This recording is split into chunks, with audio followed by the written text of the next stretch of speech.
آخرت کی منزلوں میں سے سب سے پہلی منزل قبر ہے۔ مرنے کے بعد سب سے پہلے اگر ہمیں کسی چیز کو فیس کرنا پڑے گا تو وہ ہماری قبر ہوگی۔ اور آپ نے سنا ہوگا ترمذی کے اندر ایک روایت ہے 2460 نمبر کی، اس روایت کے اندر یہ ہے کہ قبر یا تو جنت کے باغوں میں سے ایک باغ ہے، جہنم کے گڑھوں میں سے ایک گڑھا ہے۔ قبر روزانہ پکار پکار کر کہتی ہے کہ میں تاریکی کا گھر ہوں، میں کیڑے مکوڑوں کا گھر ہوں، میں سانپ اور بچھوؤں کا گھر ہوں، لہذا میرے اندر اگر آنا ہے تو تیاری کر کے آنا، بغیر تیاری کے میرے پاس آؤ گے تو پھر میرا برتاؤ دیکھنا،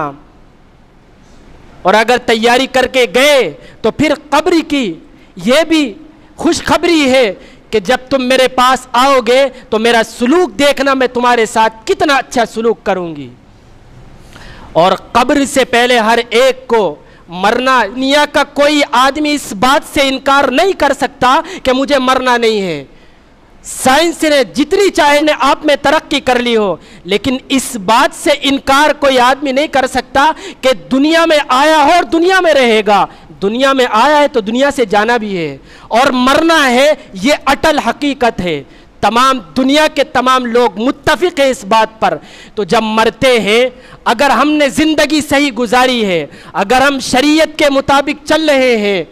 تو پھر ہماری جو روح قبض ہوتی بڑے سکون کے ساتھ نکل جاتی ہے، پتہ بھی نہیں چلتا۔ لیکن اگر ہماری زندگی شریعت سے ہٹ کر گزر رہی ہے، اللہ تعالیٰ کی اور رسول اللہ صلی اللہ علیہ وسلم کی لائی ہوئی شریعت کے خلاف ہم اپنے آپ کو چلا رہے ہیں، تو پھر جب موت کا فرشتہ روح قبض کرنے آتا ہے، روایات سے معلوم ہوتا ہے، بلکہ حدیث میں مثال دے کر بیان کیا گیا ہے کہ جیسے ایک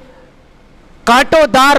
جھاڑی ہو، یعنی بینتیاں اس پر کاٹے ہوں، اور آپ اس پر ململ کا باریک کپڑا ڈال دیں، اور اس کے بعد اس کپڑے کو جب اٹھائیں گے تو آپ اندازہ کریں کہ اس ململ کے کپڑے کی کیا کیفیت ہو جاتی ہے۔ تو انسان کی جب روح قبض کی جاتی ہے، گنہگار آدمی کی جب روح قبض کی جاتی ہے، اس وقت کی صورتحال یہ ہوتی ہے۔ روایات سے بھی معلوم ہوتا ہے کہ جب موت کا فرشتہ روح قبض کرنے کے لیے آتا ہے تو انگوٹھے سے نکالنے شروع کرتا ہے، اور پھر آ کر گھٹنوں پر روک دیتا ہے تاکہ تکلیف میں اور اضافہ ہو۔ وہ بتلانا یہ چاہتا ہے کہ تو نے زندگی کس طرح سے گزاری ہے، لہذا اب ہمارا سلوک دیکھنا۔ اس کے بعد گھٹنوں سے نکل کر پیٹ پر آ کر رک جاتی ہے۔ آپ جب بندے کی کسی آدمی کی روح نکلتی ہے، آپ اس وقت وہاں کھڑے ہو کر دیکھیں کیا کیفیت ہوتی ہے۔ کبھی وہ پیٹ پر ہاتھ رکھتا ہے، اس کے بعد میں پیٹ سے نکل کر حلق تک آ جاتی ہے، پھر حلق پر آ کر آپ دیکھیں اس وقت آدمی کی کیا کنڈیشن ہوتی ہے۔ تو یہ صورتحال اس لیے ہوتی ہے، یہ تمام کنڈیشنیں اس لیے پیدا ہوتی ہیں، ہم نے اللہ تعالیٰ کے بتائے ہوئے طریقے کے مطابق زندگی نہیں گزاری ہے، ہم نے رسول اللہ صلی اللہ علیہ وسلم جو تعلیمات لے کر آئے تھے اس کے مطابق زندگی نہیں گزاری ہے۔ اس لیے موت کے وقت سے جب سے ہماری روح قبض ہوتی ہے، اس وقت سے پریشانیاں شروع ہو جاتی ہیں۔